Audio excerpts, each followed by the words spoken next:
राष्ट्रपति द्रौपदी मुर्मू आज से 3 दिन बिहार के दौरे पर 2023 से 2028 तक के लिए बिहार सरकार की ओर से तैयार कृषि रोड मैप का किया लोकार्पण। कई अन्य कार्यक्रमों में भी होंगी शामिल।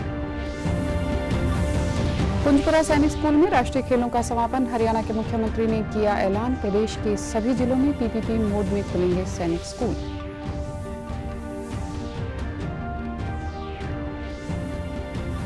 और पंजाब के मुख्यमंत्री भगवंत मान ने अमृतसर से 30,000 विद्यार्थियों के साथ उठाई पंजाब को नशा मुक्त करने की शपथ। होम इनिशिएटिव अभियान किया शुरू। नमस्कार, चंडीगढ़ से आपका स्वागत है। मैं हूं आरजू। अब समाचार विस्तार से।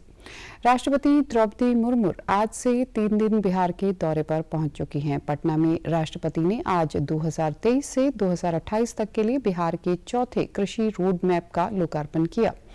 इसके बाद राष्ट्रपति 19 अक्टूबर को मोतिहारी में महात्मा गांधी केंद्रीय विश्वविद्यालय के पहले दीक्षांत समारोह में शामिल होंगी। इसके साथ ही राजभवन पटना में बिहार के पीवीटीजी के सदस्यों के साथ बातचीत भी करेंगी। राष्ट्रपति गुरुवार की शाम अखिल भारतीय विज्ञान संस्थान एम्स पटना के पहले दीक्षांत समारोह में भी शामिल होंगी। अपने बिहार दौरे के अंतिम दिन राष्ट्रपति दक्षिण बिहार केंद्रीय विश्वविद्यालय की तीसरे दीक्षांत समारोह में भी भाग लेंगी। केंद्र सरकार ने त्योहारों से पहले ग्रुप सी और गैर राजपत्रित ग्रुप बी रैंक के अधिकारियों के लिए 7,000 रुपए की अधिकतम सीमा के साथ बोनस को मंजूरी दी है। वित्त मंत्रालय ने केंद्र सरकार के कर्मचारियों को लेखांकन वर्ष 2022-23 के लिए 30 दिनों की परिलब्धियों के बराबर गैर उत्पादकता से जुड़े बोनस के अनुदान को मंजूरी दी है। इन आदेशों के तहत बोनस का भुगतान केंद्रीय अर्धसैनिक बलों और सशस्त्र बलों के पात्र कर्मचारियों को भी मिलेगा। हरियाणा के मुख्यमंत्री मनोहर लाल ने कल करनाल में कुंजपुरा के सैनिक स्कूल में हुए अखिल भारतीय सैनिक स्कूल राष्ट्रीय खेल 2023 के समापन समारोह में बतौर मुख्य अतिथि शिरकत की। इस दौरान उन्होंने कहा कि हरियाणा के दूसरे जिलों में भी पीपीपी मोड में सैनिक स्कूल खोले जाएंगे। इससे हरियाणा के युवाओं की सेना में भागीदारी बढ़ेगी और बड़ी संख्या में अग्निवीर तैयार होंगे। उन्होंने कुंजपुरा के सैनिक स्कूल को आधारभूत ढांचे के लिए 10 करोड़ रुपए की ग्रांट देने की घोषणा की। देशभक्ति की भावना ये सब आ जाती है। देश भर के सैनिक स्कूलों के 650 खिलाड़ी इस खेल प्रतियोगिता में भाग ले रहे हैं। खेल प्रतियोगिताओं से आपकी अपनी दक्षता और क्षमता जो सिद्ध होती है, एक दूसरे की भावनाएं, देश भर के अन्य अन्य प्रांतों से जब आते हैं, एक दूसरे की मान्यताएं, रहन सहन इत्यादि का एक जानकारी भी आपको मिलती है। राष्ट्रीय एकता यह भी मजबूत होती है।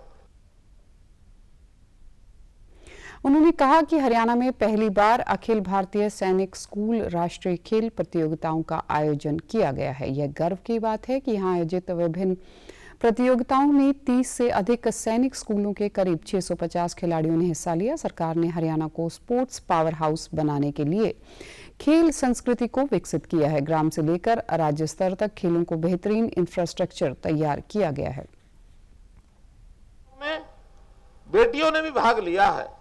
बेटी बचाओ बेटी पढ़ाओ का यह अभियान देश में श्री नरेंद्र मोदी जी ने 2015 में इसको शुरू किया था और मुझे ध्यान है कि प्रधानमंत्री जी ने 3 साल पहले सैनिक स्कूलों में भी बेटियों को दाखिला दिया जाए, ये एक बात कही थी। मैं इन राष्ट्रीय खेलों में लड़कियों का प्रथम पदार्पण नारी सशक्तिकरण का पर्याय मानता हूं और निश्चित रूप से इससे हमारी बेटियों का विश्वास ये और बढ़ेगा। हरियाणा ये हमारा खेलों का पावर हाउस है। प्रदेश में खेल संस्कृति को हम लोगों ने बहुत बढ़ाया है। उन्होंने कहा कि हरियाणा को सैनिकों की खान कहा जाता है। सेना में भर्ती होने वाला हर 10वां जवान हरियाणा से है। सांस्कृतिक कार्यक्रम के लिए कुंजपुरा सैनिक स्कूल की टीम को ट्रॉफी प्रदान की गई। हरियाणा के मुख्यमंत्री मनोहर लाल ने कल फरीदाबाद में जिला लोक संपर्क व कष्ट निवारण समिति की मासिक बैठक में पाली गांव में एम्बुलेंस व दवाओं की कमी से संबंधित एक शिकायत पर दिशा निर्देश देते हुए कहा कि मरीजों को तुरंत एम्बुलेंस सहायता उपलब्ध करवाने के लिए हरियाणा में बेहतर प्रणाली तैयार की जाएगी। बैठक में 13 मामले रखे गए, जिनमें से 10 का मौके पर ही निपटारा कर दिया गया। इस दौरान उन्होंने कहा कि प्रदेश में स्वास्थ्य सेवाओं को बेहतर करने के लिए प्रदेश सरकार लगातार कार्य कर रही है। उन्होंने कहा कि जरूरत की 510 दवाएं हैं और इनमें से 65 दवाएं ऐसी हैं जो हर समय अस्पतालों में उपलब्ध रखने के निर्देश दिए गए हैं। बैठक में द फ्रेंड्स सहकारी भवन निर्माण समिति से एक महिला द्वारा लोन के मामले में कार्रवाई न करने की शिकायत पर मुख्यमंत्री ने सहकारी समितियों विभाग के डिप्टी रजिस्ट्रार यशपाल व डीलिंग क्लर्क जसबीर को तुरंत सस्पेंड करने के निर्देश भी दिए। हमको देखने को मिली कोऑपरेटिव डिपार्टमेंट की, तो उसमें एक क्लर्क है यशवीर और एक डीआरसीएस है, उन दोनों का भी फॉर द टाइमिंग सस्पेंड किया है, क्योंकि उनका जो काम करने का तरीका है वो बहुत ही ढीला नजर में आया। उन्होंने एफआईआर, हालांकि 2 सितंबर को मैंने कहा था एफआईआर कराओ, अब वो 3 दिन पहले यानी 13 तारीख को उसकी एफआईआर हुई है 10वें महीने में, 1.25 महीने के बाद, और बहाने इधर से उधर लगा रहे थे। अल्टीमेटली उन्होंने कहा इसका पूरा प्रोसेस भी बताया कि कहाँ ये चीजें गड़बड़ हुई हैं, मैसेज आगे क्यों नहीं पास होते। तब तक इन 2 लोगों को सस्पेंड किया है, उसकी सारी जानकारी वो देंगे, बाद में उसका निर्णय करेंगे। बैठक के दौरान मुख्यमंत्री ने फरीदाबाद के सराय ख्वाजा के राजकीय स्कूल का भवन दोबारा तैयार करने में 1.66 एकड़ जमीन स्कूल को देने की घोषणा की। पंजाब के मुख्यमंत्री भगवंत मान ने आज अमृतसर में प्रदेश को नशा मुक्त बनाने के अभियान होप इनिशिएटिव अरदास शपथ और खेल की शुरुआत की। उन्होंने श्री हरिमंदिर साहिब में 30,000 बच्चों के साथ पंजाब को नशा मुक्त बनाने के लिए अरदास की। इससे पहले भगवंत मान ने सोशल मीडिया एक्स पर लिखा कि समाज की भागीदारी के बिना नशा मुक्त समाज का निर्माण संभव नहीं है। आज हम श्री अमृतसर साहिब से नशा मुक्त पंजाब अभियान शुरू करने जा रहे हैं। इसके तहत श्री हरिमंदिर साहिब में संयुक्त प्रार्थना की जाएगी। आइए हम सब मिलकर पंजाब को नशा मुक्त बनाएं। विखे अज नतमस्तक होण आए हैं, अरदास कीती है कि परमात्मा सारे पंजाब नू, सारे सरबत नू तंदुरुस्तियां बख्शे, तरक्कियां दे चिराग जगदे रहन। अज बहुत भारी गिनती दे विच नौजवान मुंडे कुड़ियां स्टूडेंट्स 30,000 तो वध बच्चे बच्चियां अज इत्थे नतमस्तक होण आए हैं और यही अरदास करदे हां कि परमात्मा सच्चे पातशाह श्री गुरु ग्रंथ साहिब जी महाराज सानू बल बुद्धि दिओ, असी उच्च विद्या हासिल करिए, फिर समाज सेवा दा काम संभालिए, जिम्मेवारियां संभालिए। उन्होंने कहा कि आज यहाँ युवाओं ने नशे को कभी हाथ न लगाने की कसम खाई है। हम सभी रंगीले पंजाब की ओर बढ़ रहे हैं। जब इतने लोग इकट्ठे होकर अरदास करेंगे तो असर जरूर होगा। पंजाब के राज्यपाल और यूटी प्रशासक बनवारी लाल पुरोहित ने आज जालंधर के doctor BR Ambedkar national institute of technology के 18वें दीक्षांत समारोह में बतौर मुख्य अतिथि शिरकत की। इस दौरान लद्दाख के students education and cultural movement के संस्थापक सोनम वांगचुक विशेष मेहमान के तौर पर शामिल हुए। इस मौके पर राज्यपाल बनवारी लाल पुरोहित ने ग्रेजुएशन करने वाले नौजवानों को बधाई देते हुए कहा कि ज्ञान व शिक्षा हमारे व्यापक विकास का एकमात्र साधन है। जैसे कि राष्ट्रीय शिक्षा नीति में जोर दिया गया है, इस दौरान 1281 छात्रों को डिग्रियां प्रदान की गई। इस मौके पर राज्यपाल ने नई डिजिटल लाइब्रेरी नॉलेज सेंटर के मेगा फेस्ट 2 का भी शुभारंभ किया। संस्था की सीनेट ने सोनम वांगचुक को उनके योगदान के लिए सम्मानित किया। उन्हें डॉक्टर ऑफ फिलॉसफी की डिग्री प्रदान की गई। कन्वोकेशन के दौरान बोर्ड ऑफ गवर्नर्स के NIT के सीनेट सदस्यों के अलावा professor Vinod Kumar Kanaujia, chairman board of governance व डायरेक्टर NIT जालंधर के रजिस्ट्रार डॉक्टर अजय बंसल भी मौजूद थे।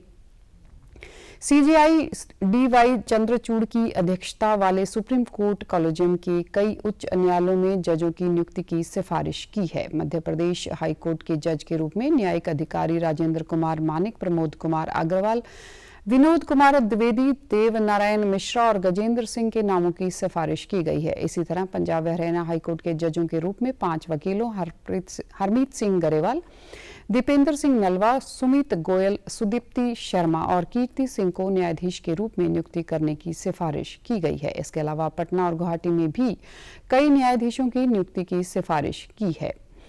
ऑपरेशन अजय लगातार जारी है। इसके तहत तेल अवीव से 5वीं उड़ान दिल्ली पहुंची। विशेष विमान में 286 और यात्री भारत लौट रहे हैं। विशेष विमान इजराइल हमाम संघर्ष के बीच इजरायल छोड़ने की इच्छा जताने वाले भारतीय नागरिकों और 18 नेपाली नागरिकों को लेकर ऑपरेशन अजय के तहत दिल्ली पहुंचे। गत सप्ताह तेल अवीव से 4 विशेष विमानों में बच्चों सहित कुल 906 यात्री भारत आए थे। उधर गाजा के अस्पताल में हुई हवाई हमले में कम से कम 500 से अधिक लोगों की मौत हो गई है। वहीं इजरायल और फिलिस्तीन ने एक दूसरे पर इस हमले का आरोप लगाया है। हालांकि इजरायल के पीएम बेंजामिन नेतन्याहू ने आरोपों से इनकार किया है। चंडीगढ़ बाल अधिकार संरक्षण आयोग और समाज कल्याण महिला व बाल विकास विभाग के कामकाज की समीक्षा करने के लिए कल गृह सचिव नितिन कुमार यादव की अध्यक्षता में एक बैठक बुलाई गई। मलया के संग्रहालय में हुई इस बैठक में शिक्षा, engineering, architect, police, cyber cell, श्रम, स्वास्थ्य और निगम अधिकारियों ने भाग लिया। बैठक के दौरान बच्चों की सुरक्षा से संबंधित विभिन्न मुद्दों जैसे बाल भिक्षावृत्ति विरोधी और बाल श्रम विरोधी अभियान जैसे मुद्दों पर चर्चा की गई। इसके बाद समीक्षा बैठक में चंडीगढ़ प्रशासन के समाज कल्याण महिला व बाल विकास विभाग की निदेशक पालिका अरोड़ा ने अध्यक्ष को अपने संबंधित विभाग के मुद्दों जैसे सीसी आंगनवाड़ी केंद्रों को ICCW का प्रभार सौंपे जैसे मुद्दों से अवगत करवाया। नई दिल्ली में जनाग्रह और रेन मीटर फाउंडेशन की ओर से आयोजित एक कार्यक्रम में भारतीय शहर प्रणाली के वार्षिक सर्वेक्षण 2023 रिपोर्ट का 6वां संस्करण जारी किया गया। रिपोर्ट में 10 प्रमुख सिफारिशों का जिक्र किया गया है, जिसमें शहर के महापौरों और नगर परिषद की सशक्तिकरण की बात कही गई है। केंद्रीय मंत्री हरदीप सिंह पुरी ने जोर देकर कहा कि साल 2014 से अब तक शहरी बदलाव के लिए 18 लाख करोड़ रुपए खर्च हुए हैं। उन्होंने कहा कि 10 key recommendations that this report has made. I endorse these propositions and believe that these 10 instruments of change can deepen the principle of decentralization and devolution in urban governance and revitalize the spirit of the 74th Constitutional Amendment Act. I also note that the report has acknowledged that the Modi government has taken some unprecedented actions in working towards this agenda, including, and those are the points I think we make with confidence and in the full knowledge that that is the right direction. उन्होंने कहा कि शहरों में कचरा प्रबंधन से लेकर शहरी यातायात, आवास और आधारभूत संरचनाओं का विकास शामिल है।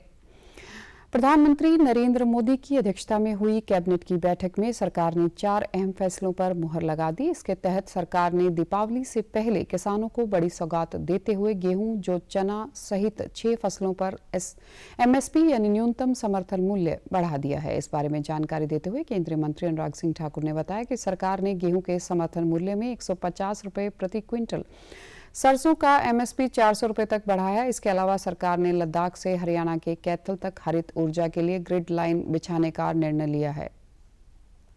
फसल जो 6 फसलें हैं उसका न्यूनतम समर्थन मूल्य यानी कि MSP को निर्धारित करने का निर्णय किया गया।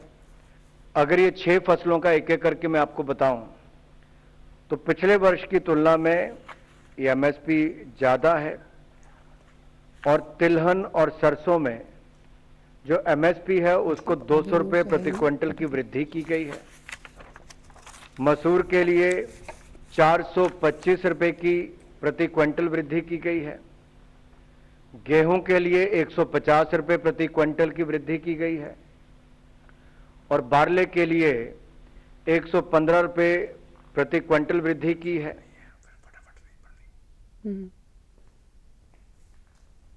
उन्होंने बताया कि केंद्र सरकार के कर्मचारियों और पेंशन धारकों का भत्ता 1 जुलाई 2023 से 4% तक बढ़ाया गया है। इससे करोड़ों कर्मचारियों को लाभ मिलेगा। वहीं रेलवे विभाग के नॉन गजेटेड कर्मचारियों को 78 दिन का बोनस दिया जाएगा।